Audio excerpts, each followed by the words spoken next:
கார்த்திக், நீங்க என் கூட வாங்கல, நம்ம அந்த லாயரை நேர்ல பார்த்து பேசிட்டு வந்துடலாம். எதுக்கு வீரா?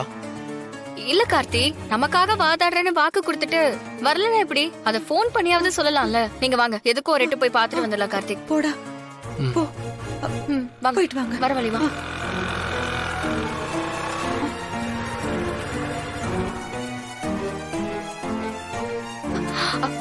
வந்துட்டாரு மாமா.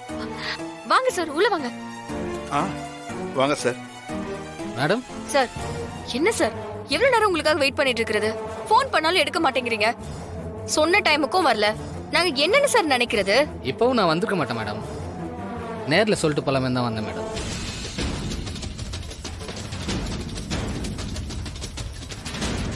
என்னால இந்த கேஸ் எடுத்து நடத்த முடியாது மேடம். என்னை மன்னிச்சிருங்க.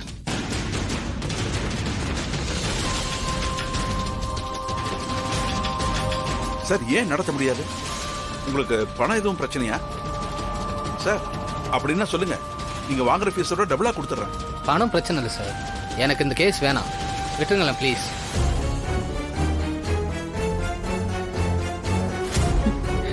நான் மட்டும் இல்லை, இந்த கேஸ்ல வேற யாருமே ஆஜராக மாட்டாங்க சார். ஏன் ஆஜராக மாட்டாங்க? அப்படி என்னங்க நாங்க பெரிய தப்பு பண்ணிட்டோம்? இல்லை மேடம், அந்த இன்ஸ்பெக்டர் சம்பந்தமா ஒரு வீடியோ ஒன்று டிவி சோசியல் மீடியான்னு வைரல் ஆச்சுல. ஆமா, அது அவரு ஜவுளி கடையில் அராஜகம் பண்ணும்போது எடுத்தது.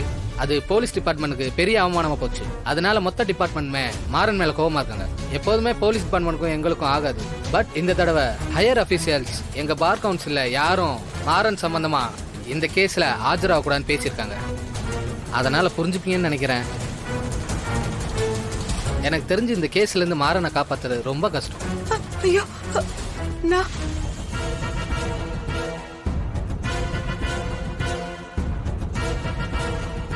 சார், உங்களால முடியாதுன்னா முடியாதுன்னு சொல்லுங்க. அவர் எப்படி காப்பாத்துறதுன்னு எங்களுக்கு தெரியும். உன் நம்பிக்கை வேற யாருக்கும் வராதுடி. லாயரே இல்ல, நீ எப்படி அவனை காப்பாத்துற நானும் பாக்குறேன்.